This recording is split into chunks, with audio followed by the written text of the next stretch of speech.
Halo has done it again. Last month, we had the big backlash with the Black History Month posting, and now they're going full Rosie the Riveter with their Halo armor for Women's History Month, which I didn't even know was a thing until I saw this post. It's absolutely ridiculous. This is probably the most cringe thing they've ever done.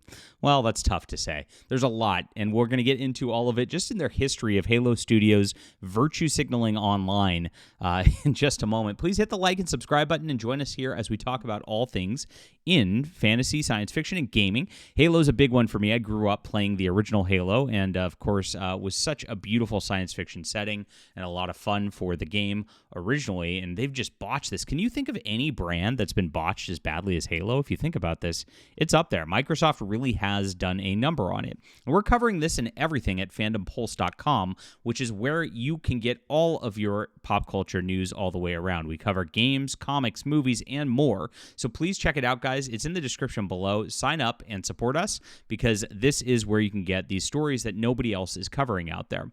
So after getting savage for their Black History Month virtue signal, they posted a tone-deaf message celebrating Women's History Month. Yay. This is exactly what Halo players wanted. Now, how much is the percentage of women who actually play Halo, too? I'm going to guess, because just knowing that I've got a very big gamer audience here, and my audience is about 92% men, 8% women, that they are virtue signaling to the 8% of their audience in annoying 90% of their audience. That's never a good business strategy for a company like this. It's absolutely wild. And that's exactly what they're doing here. And I don't even think most women who play games like this are interested in something like this anyway. They're probably like, ugh, this is cringy, just as much as the men think it's cringy, to be honest. But it is something that they do. They try to post these things to be political, and this is like a corporate entertainment brand kind of thing. Normal people don't do this kind of thing. I don't see anybody normal talking about Women's History Month or anything like that. It's always from corporate accounts, right? Or always from government accounts. Not government accounts really anymore, but up until last year, it came from government accounts. And this is another one right here. Oh, this image is a lot to unpack. It really is, but we'll get into it in just a moment.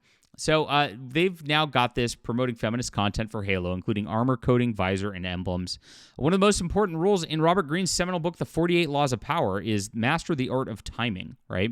And so he encourages us to follow the spirit of the times, reap rewards such as trust, respect, recognition from audiences.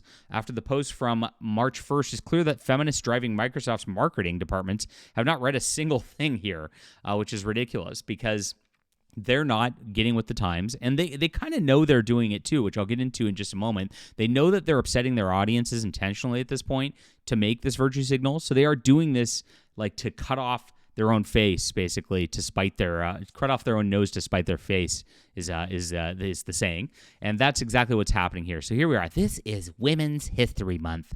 We honor the women whose brilliance, drive, and creativity continues to inspire change within our industry, studio, and community. Yeah, well, the women driving this, quote, change within the industry, studio, and community are the problem. They've been hurting a lot of games. These feminists in gaming have just destroyed so many properties, one after another. And this is why you never let women get in charge of your franchises. We've seen the talk from these studios when they were changing their name from 343 Studios to Halo Studios, and all the women involved in it. I mean, it's just no wonder Halo has been a complete disaster in recent years. It's the same thing when you look at Star Wars with Kathleen Kennedy. Strange women took over that. They actually turned Star Wars from a nice, cool boys property into a girls property because they wanted feminists to be everywhere. And the girls just can't be satisfied with their own properties. They have to just like invade everything the men do and then destroy it. I mean, that's really what it comes down to. I really think that is their intention at the end of the day. And this is exactly where Halo's been, right? Halo is definitely a men's property. It's a shooter. It's violent. It's got a very tense, action-paced sort of setup to it. It's not something that most women will ever find appealing, to be honest, no matter how many weird little things you put in here with your visors and your Rosie the Riveter sort of thing. And if you don't know where this is stemming from, Rosie the Riveter, they love using this image, which is from World War II. Of course, urging women to get involved with the battle and actually help in World War II.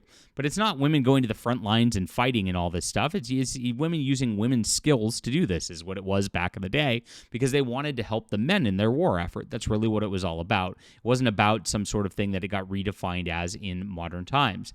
This is what they're trying to redefine it as in modern time. Women in battle armor acting like men. And this is never what was intended on that level. Log in this month to claim your Women's History Month armor coating visor and emblem collection. Oh, how stunning and brave on this front. As you can see, they're so stunning and brave that they turned off comments because they know exactly what's going to happen with this. They know that their audience doesn't want this kind of thing whatsoever, and that their audience is going to reject it. And that's exactly what happens, because they do have quote tweets on, so you go to Halo and check out things, what they got right here. And their post from a couple of days ago. Here you can see what we've got in terms of the reactions. Here's the engagements right here. So how about you honor the fans by making a good Halo game? Oof, painful. They admit it. They admit who changed gaming and ruined it, and that's exactly what they said. Inspire change within our industry, studio, and community right there.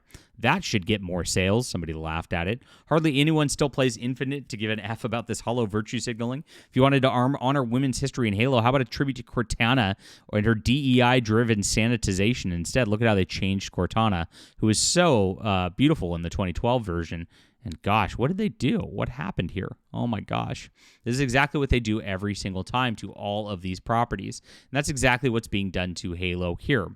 So this is what they've done in the past. This is what they tried to do before they put this Rosie the Riveter Cortana sort of thing in an exclusive MCC template back in the day. This is the first time they did this. This was her back in Halo 4, back when the games were fun again. And as you can see, this was last month, Black History Month. This is why they turn off the comments now. We're celebrating the contributions and cultures of the Black community. You got this weird, like, African-themed thing here that makes no sense in the context of Halo whatsoever, right? None of these things make any sense in the context of these. We're committed to fostering an environment where everyone feels valued and supportive. Well, they're not saying that Black people actually helped change the industry, unlike women. Interesting on that front. They just have to make them feel valued and supportive. That's kind of racist there, Halo. I kind of think that's what's going on here. Let's build a future where opportunity thrives for all. And this was last year with Pride Month. Embrace love, diversity, and inclusion by equipping the Unity 2024 armor coding nameplate and emblem in Halo Infinite this June. Let's stand together for honoring our LGBTQ plus community, the plus is for pedophile, and forging a future of unity and acceptance for all. Yeah, so this one got savaged last year like none other. They didn't learn anything. And I get it. In 2024, you're trying to influence the election. You're trying to rally up all these people. I mean, it's a stupid idea anyway, because you are turning off a large portion of your audience. But back then, it might have made a little modicum of sense. At this point, the culture has turned against this. The culture has rejected this. We voted against it. And guess what? Your voters are the people, your target demographic for Halo players, Microsoft. This is a really stupid move of you to continue this kind of thing before. And this has gone on all the way in the past. But like I said, the tide's turning. This was their Pride announcement from 2021. And as you can see, this is their Pride announcement from 2020. It gets gayer and lamer every single year that this goes on as they try to one-up themselves in this kind of virtue signal fest. And this is exactly where Halo's gone. This is what they're developing their resources for. And this is why Halo Infinite is a dead game that nobody's very interested in at this point, when they used to have one of the best and brightest brands out there. Halo books were fun. The comics were fun. I mean, they were getting to the point, and I don't get me started on the TV series, but they were getting to the point where they could actually have a full-on brand that was going to transcend multimedia like this. And unfortunately, they shot themselves in the foot with this just virtue signaling nonsense over and over and over again. And this is exactly what these AAA studios are all about. This is what Microsoft is all about. They did the same thing with Avowed RPG, as it just came out recently as well. And because of this, gamers just turn away and reject it every single time. Leave a comment down below with what you think about this. Please hit the like and subscribe button, guys. Are you in for the Rosie the Riveter armor here? This is so cringy. And please sign up for the Fandom Pulse Substack in the description below. Really appreciate you guys for supporting our journalism. We'll be back soon.